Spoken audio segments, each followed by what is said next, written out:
Hi, this is Erin from Blossy Bee. Welcome to my channel. The plan for this video is to make a custom silicone mould of some simple glass ornaments that have a special meaning to me. After making the mould, I'm going to cast some pieces using both AR 400 Eco casting powder and then epoxy resin. So these are just some little glass ornaments that my mother has had in her bathroom on the shelf for a very long time. And I've recently needed to help move Mum into residential care. And when starting to think about packing up the house, there's just a few little things that you just look at and you think, oh, I love that. They're not expensive, they're not terribly precious or anything, but they've just been there for a long time. And I thought that they were really interesting shapes and that I would like to have a go at making a silicone mould of some of them. I have used this mould making housing kit, and the pieces all clip together with bulldog clips, and the idea is that that will give you a really good edge to have around your mould. And I've used a piece of transfer tape. You could also use book covering material, contact, or packaging tape. And I've laid that onto my working surface, and now I've got an adhesive base where I can actually press in the mould, the masters or my little ornaments, so that when I pour the liquid silicone, they don't move around. To try and make the mould even more prevent any leaks, I've also used my cordless hot glue gun to run a bead of glue around, sealing the tape to the mould housing. And I've chosen 8 pieces. There were some that were damaged and some that weren't suitable, but I'm fairly confident that these 8 pieces will work fairly well. And I've given them all a clean with some alcohol and then wiped them with a lint-free cloth. Now this is the silicone I'm using. It's SiliCreate liquid silicone, and it's a Shore hardness of 30A. However, whilst I can highly recommend SiliCreate silicone, I would not recommend this Shore hardness for this type of mould, and I'll explain why. So silicone comes in 2 main forms. One is a tin cured silicone, and the other is platinum cured silicone. And the platinum and the tin are both metals, of course, and they are what are used as the catalyst for curing the resin. Tin is a very soft metal. It's fairly cheap, easy to find and process, and when you use a tin cured silicone, it is a lot cheaper, but you don't get that longevity, and you also aren't guaranteed of perhaps quite as much detail, and the mould does shrink a little bit during the curing. The other type is the platinum, and just as with the tin, that refers to the metal platinum being used as the catalyst with the silicone and the other components to cure the resin. Now, platinum is very expensive. It is very hard, much harder and denser than tin, and so therefore there is a greater cost, but you get much longer lasting moulds. Now, silicone then, after you decide between those 2 main types, you then need to choose a hardness, and a sure hardness is what it's referred to, and that is tested by a little machine, and that ranges from 0, which is extremely squishy, up to, well, hard. So this is 30, and this is better suited for shapes that are more geometric and have firm corners, things like that. It is not suited for this kind of application, and I'm really only figuring this out in hindsight. It's very easy to use. It's just a 1-to-1 ratio. Mix it together, pour it at a height into a spot where there is nothing adhered to the sheet, and then let it cure. It takes about 6 hours. So now it's time to remove the housing, and this is where things started going very wrong very quickly. And looking back at it now, my goodness, I've got it in high speed, but this took a long time. So immediately I realised that the mould housing had quite firmly adhered to the silicone. Now, I've used this mould housing many times before. I've never used anything to prepare it. I've never used this hardness of liquid silicone before, this 30A. So I don't know whether it was that. I don't know whether I should have put some sort of a release agent around the edge. I really don't know. But long story short, it would not, for anything, peel away. It was, in most cases, firmly adhered. And as I removed it, it just broke and shattered. So, oh dear. Anyway, I need to just learn from this and move on. So I've ended up, unfortunately, with a very ugly shaped slab of a silicone mould, and it is very much user error. I've used a sharp blade to just cut away any additional silicone that was creeping in under the items that I'm moulding, and I have tried to neaten that up. However, I am finding this firmer silicone quite difficult to work with. So you'll notice there that I'm trying to bend it to ease these items out, and there is not a lot of bend in it. And this is definitely where I've gone wrong.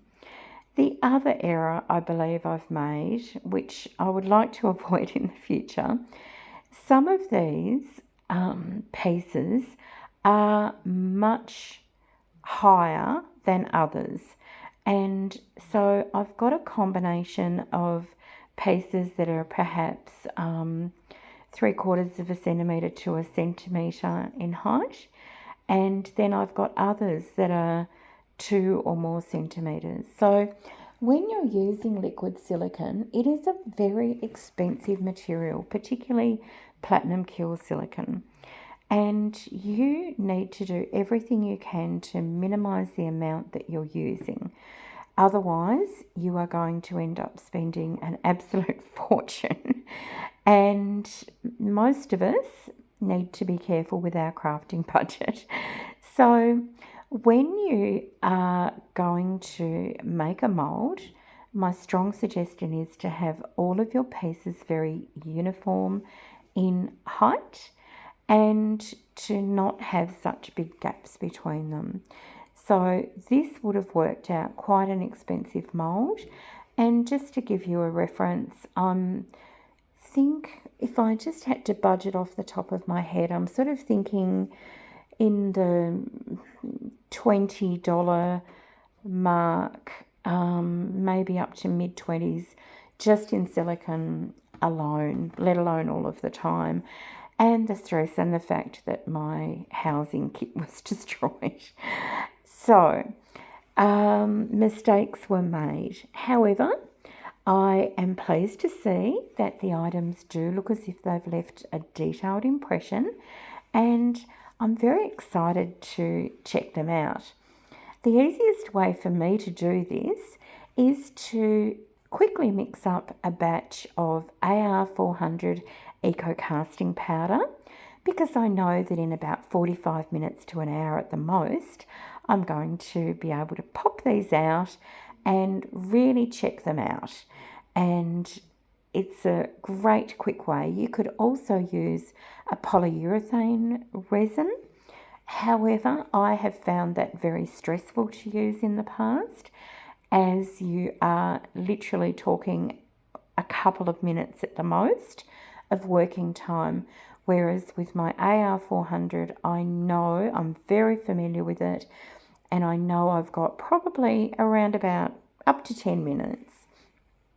I'm just using a couple of different blues here to make the colouring as I would like it. I'm really hoping for a sort of a, oh, look, that was annoying. I tipped the bottle and the little collar came off in it and I had to go fishing for it. I'm aiming for a sort of a light, intense blue swirl with still some white showing, and we'll see how I go with achieving that, because even though a couple of the pieces are, well, there's a beautiful leaf that I love, the rest of them are more ocean themed shells and a starfish, and I just love the colour that it came out with the marbling. It's so pretty. So just filling up each of the cavities, and then I'm going to sort of give everything a bit of a tap and a jiggle just to make sure that I'm removing as many bubbles as possible, and time to cure. So here we go, just less than an hour later we have our pieces, so I'm just easing them out. And again, just noting that the silicone mould is a lot firmer than what I'm used to, but they are still coming out okay. Now, I feel like I could have done a much better job where I stuck the pieces down onto that clear transfer tape, because the bottoms aren't as precise as I would have liked. And so that is the top. So when I poured the mixture into the mould, I wish that the top of it was a little bit neater, and but a lot of the little tiny overflow pieces just literally come off when you rub them with the ball of your finger or thumb, and any that had more, I would be able to just use a little emery board to do that. And the mould's looking great. So what I do next is I go and give the mould a good wash, just with very warm. Oh, here's me saying no, don't use this one. So I give it a wash in warm soapy water, just to make sure I don't have any of that casting powder left in there, and then I let it dry. And I should have also mentioned that I did let the mould cure, the silicone, overnight before I used it. I wouldn't normally pour a silicone mould and use it straight away. You sort of want to let it cure before using it. So now I'm using Rivera Resin Deep Pour. It's an epoxy resin, a 2:1 ratio, and I am using my Estoyo mixer to prepare that. And I've got a very modest, tatty sort of a range of alcohol inks. I have in my mind, I would love to be able to try and replicate some of these colours that you can see on the left. I love that sort of aquamarine blue and the navy blue and that absolutely pale green, and I'm hoping that I can get close to it. But, oh, this was an adventure. Yeah, I really ran into some issues with the alcohol inks. So you'll see in a moment, I separate some of the resin into a smaller cup and add in a couple of drops of the alcohol ink. And I promise you, I haven't done anything weird with the photography. What is this? That is that blue colour. It looked blue when I poured it in. I'm about to repeat it.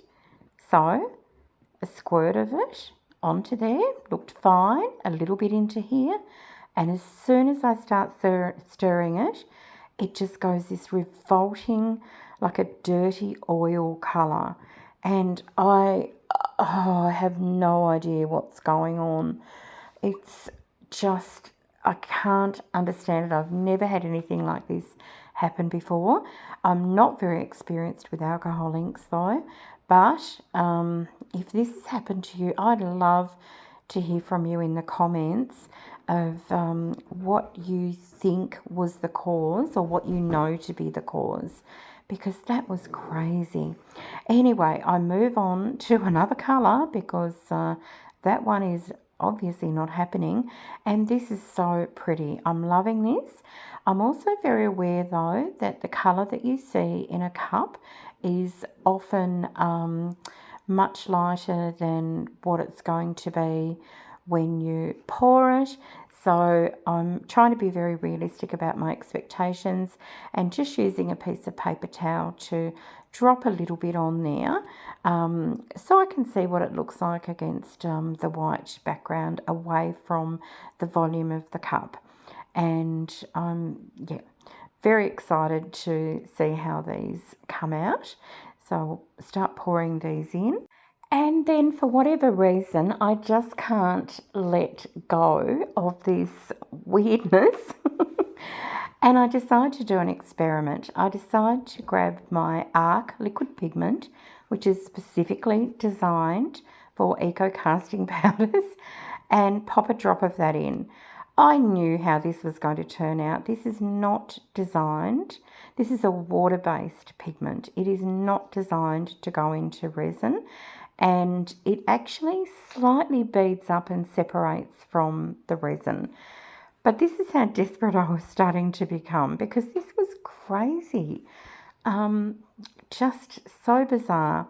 Anyway, look, I go on and I mix up a few different colours, and then trying to get some different gradients of colours. So some that are much lighter and very transparent, and then others that have a deeper translucency.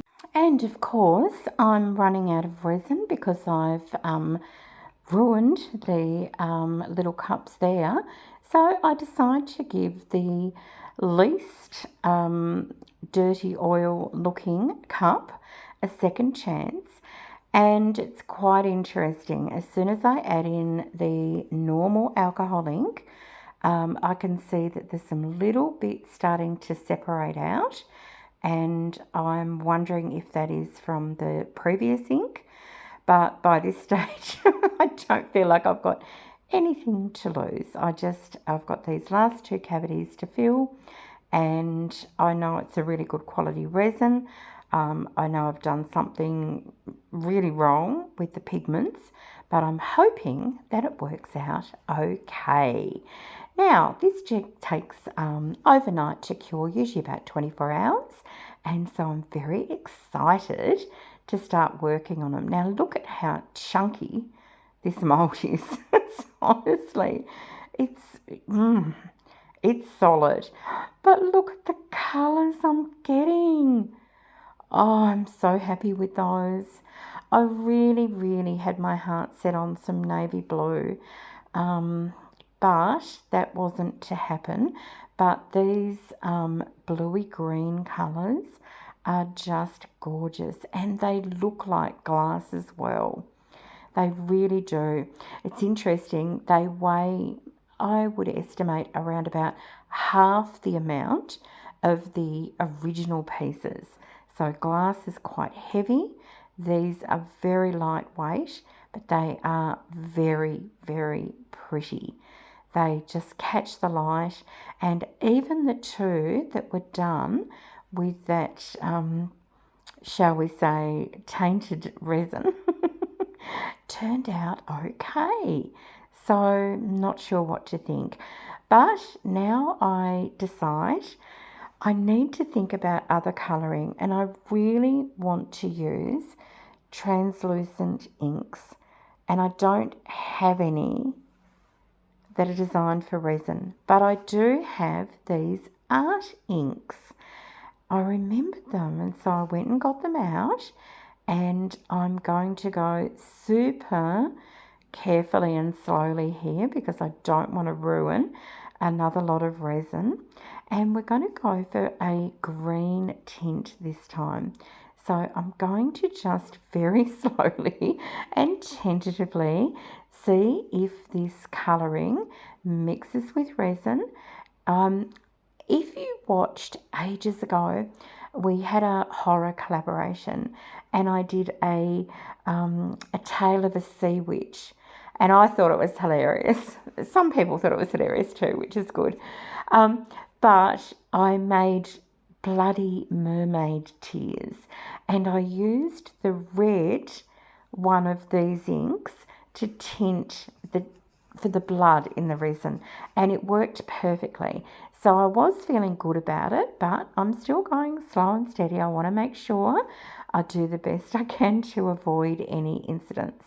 So I'm getting a really pretty green here, and I'll go ahead and start pouring and see how we go. Now I do notice a couple of things. One is that you can get little streaks of this pigment, so you do have to be very careful. And I also know that these inks or pigments blend well together, and so I decided to pop in a little bit of the yellow just to try and get a different tone of green, sort of more of a translucent grass green. And yeah, and now I'm trying to get a deeper bluey green, probably less translucent, and yeah, just a richer, deeper colour. Another 24 hours later, and we are ready to demould. Now I've put a photograph of the previous demoulding there on the right, so you can compare the colours. You can see I was going for definitely for green instead of the blue, but hoping to get similar qualities of that translucency in most of them. And look, they're quite pretty. I'm thinking, I know at this time I was thinking I really need to get some proper transparent or translucent resin inks, and I'm happy to say that I have done that now, and you'll get to see them soon. And I'm looking forward to being able to try and match the colours better of the original pieces. But this is my first attempt here, so I'm not too unhappy. And I am very aware that these are on a bright green silicone matte, and so I'm just going to show you them quickly on a piece of white card so you can see how they've come out. But I'm very happy with the level of detail in them. From a creating a mould perspective, it's worked very, very well. So I've laid out all of my pieces here, and I'm going to use Buan Nicole's sealer wax to seal the little pieces that I made with the Eco Casting powder. Now this is a fantastic wax. It does slightly darken or intensify the colour, and I know that it will help these pieces become waterproof, and especially if I'm going to pop them in a bathroom, they will be perfectly safe. And so I'm just going over them with this soft sponge that's supplied in the kit, putting on the wax, and then once you've done that, you use the soft cloth that also comes in the kit and buff them off.